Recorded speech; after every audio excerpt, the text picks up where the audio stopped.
Shalom. First off, I want to give all praises, glory, and honor to Yahweh Ba'Hashem, Yahweh Shai, Ba'Hashem Rakakadash. Double honors to the apostles and the elders of Great Millstone. Salutations to the hopeful elect that are scattered throughout the four corners of the earth.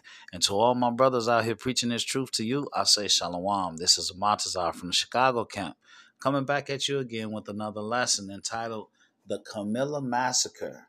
Okay? The Camilla Massacre. This is going to be... Salakia. I'm gonna put it up in there. I believe this is gonna be Massacre number 5. Let me make sure. Let me take a look.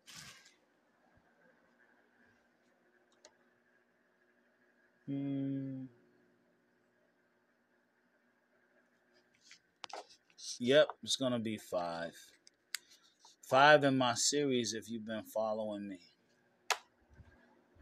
So the last massacre we did was St. Bernard's Parish. All right. There were 3 massacres in 1868. You had St. Bernard Parish, you had Camilla. Okay, St. Bernard Parish was Louisiana, I believe. And then you had Camilla, and then you had Appaloosa. And that was 3 in 1 year. All right, so if you've been following my series on this channel, this will be Massacre number 5.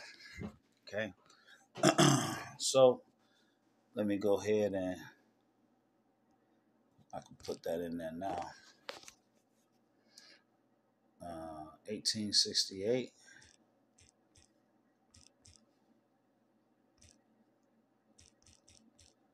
Camilla,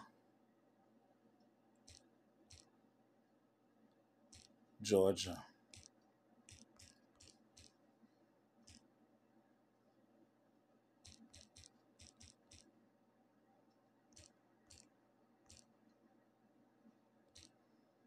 I think we said 5. All right. I'll check that if I need to make a correction, I will. All right. So here you have Camilla. They've memorialized, okay, what happened. It says in one of the most violent episodes in Reconstruction, Georgia, a rally in Mitchell County in September of 1868 resulted in about a dozen freedmen being killed and several dozen wounded. Georgia had been readmitted to the United States just 2 months prior, leading up to the terrible events of September 19th. White Democrats and Republicans in the Georgia legislature expelled all 28 African American legislators. One of those expelled, Philip Joyner, from southern Georgia, had several hundred freedmen from Albany to Camilla, led several hundred Salakia freedmen from Albany to Camilla for a rally in the Mitchell County seat. Upon arrival, the sheriff and other local whites opened fire. Many black voters stayed home for the 1868 election 2 months later. You see? So this is Esau Edom using terrorism, right? Keeping Jake from the right to vote. Okay? He doesn't want Jake to vote. So what does he do? Use physical violence. Okay? News of the massacre circulated throughout the country, and Congress returned Georgia to military occupation and further reconstruction. All right, so of course, this is after the Civil War. The country was divided. During that time, you had the Reconstruction era, and you saw what they called the Black Codes, and you saw Jake being thrown in jail. All right, if he did not go back to work for Esau Edom on the same plantations he was freed from. All right, so the purpose of this series, all right, is to remind everyone the true nationality of Esau Edom and the true nationality of the so-called blacks, Hispanics, and Native Americans. And in this case, primarily, you're talking about Jake, okay, Jacob, all right, the so-called African Americans that came from the west coast of Africa, okay.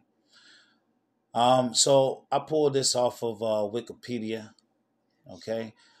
It says the Camilla Massacre took place in Camilla, Georgia on Saturday, September 19th, 1868. African Americans have been given the right to vote in Georgia's 1868 state constitution, which had passed in April. Okay.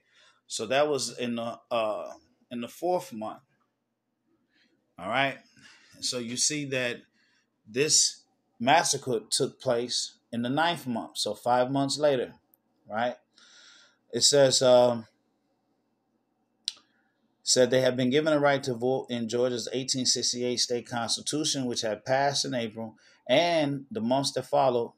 And in the months that followed, whites across the state used violence to combat their newfound political strength, often through the newly founded Ku Klux Klan.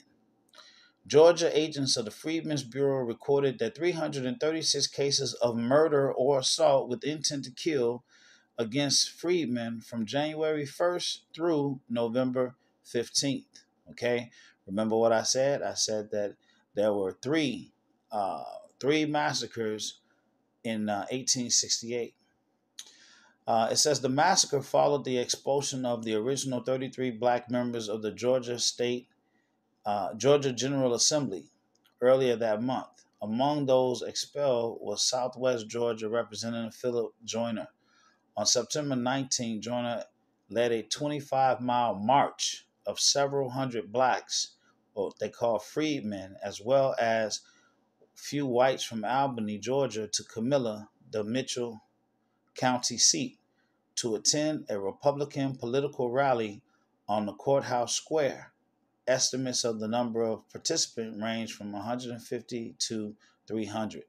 The local sheriff and citizens committee in the majority white town warned the black and white activists that they would be met with violence and demanded they surrender their guns, even though carrying weapons was legal and customary at the time. See, they want you to disarm yourself so they can shoot at you without your weapon. Okay? So that's what they wanted you to not have weapons because they had every intent on murdering you. The marchers refused to give up their guns and continued to the courthouse square, where the group of local whites, quickly deputized by the sheriff, fired upon them. All right? You see that? Esau quickly deputized them. They weren't deputies, but he quickly deputized them so they would be what? Absolved of any wrongdoings because they was working in a so-called legal capacity. See that? All right, fired upon them. It says this assault forced the Republicans and freedmen to retreat into the swamps as locals gave chase, killing an estimated 9 to 15 of the black rally participants while wounding 40 others. Whites proceeded through the countryside over the next 2 weeks, beating and warning Negroes that they would be killed if they tried to vote in the coming election. The Camilla Massacre was the culmination by white inhabitants that had plagued southwest Georgia since the end of the Civil War. Okay? All right, so that's where we're at. You know, we again in this series we are reminding people of the biblical nationality of Esau, Edom. All right, so-called white man, and also the biblical nationality of the Israelites, who are the so-called blacks, Hispanics, and Native Americans. Okay, West Indians and Haitians. This is Proverbs 12:6. It says, "The words of the wicked are to lie in wait for blood, but the mouth of the upright shall deliver them. The wicked are overthrown and are not, but the house of the righteous shall stand." Okay? So the wicked lays in wait for blood. All right? That's what they did. They laid in wait for blood. All right? But Micah 2:10 says, "Arise and depart, for this is not your rest, because it is polluted. It shall destroy you even with the sword destruction." America is just part of the curses. Okay? This is our last captivity. All right? We disobeyed the Lord and we had to be punished. All right? That's why under heaven, no other nation, no other people have experienced evil like the so-called blacks, Hispanics, and Native Americans, West Indians, and Haitians all throughout the entire earth. Okay? That's because we are the children of the Lord. This is Deuteronomy 28:45. It says, "Moreover, all these curses shall come upon thee, and shall pursue thee, and overtake thee, till thou be destroyed. Because thou hearkenest not unto the voice of Yahweh thy power, to keep his commandments and his statutes which he commanded thee. And they shall be upon thee for a sign and for a wonder upon thy seed forever. Because thou servest not Yahweh thy power with joyfulness and with gladness of heart, for the abundance of all things. Therefore shalt thou serve thine enemies, which Yahweh shall send against thee, in hunger and in thirst, and in nakedness and in want of all things. And he shall put a yoke of iron upon thy neck until he have destroyed thee." Okay? And that's what happened to us. All right? We came over here and they saw destruction. All right? And these devils had they way with us, right? And so we paid for it. All right? And now we're at the end. All right? Even as I speak right now, they send in warships to China. Salakia, China is sending warships in the so-called Middle East right now. So we are at the end of this thing, okay? But until we get to the end, we're gonna continue, all right, to make Esau bear. This is Malachi 4:1. It says, "For behold, the day cometh that shall burn as an oven, and all the proud, yea, and all that do wickedly shall be stubble. And the day that cometh shall burn them up, said Yahweh of hosts, that it shall leave them neither root nor branch." Okay? Esau, Edom is going to be completely obliterated off of the face of the earth. This is Psalms 9:5.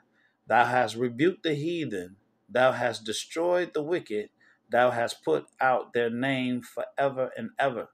All right? So I highlighted these in red because these are promises. Okay? These are promises. And the Lord's word ain't going to go out void. Okay? It's not going to go out and come back void. It will accomplish everything, all right, that it is set to do. Isaiah, the 55th chapter. All right? So that's what we have to look forward to. All right? We got to suck it up just a little bit longer. All right? But we know that the Lord is going to take care of that problem, that red problem that we have. All right? So again, this has been 1868 Camilla, Georgia, Massacre number 5. I pray that this lesson has been edifying. Until the next one, Shalom.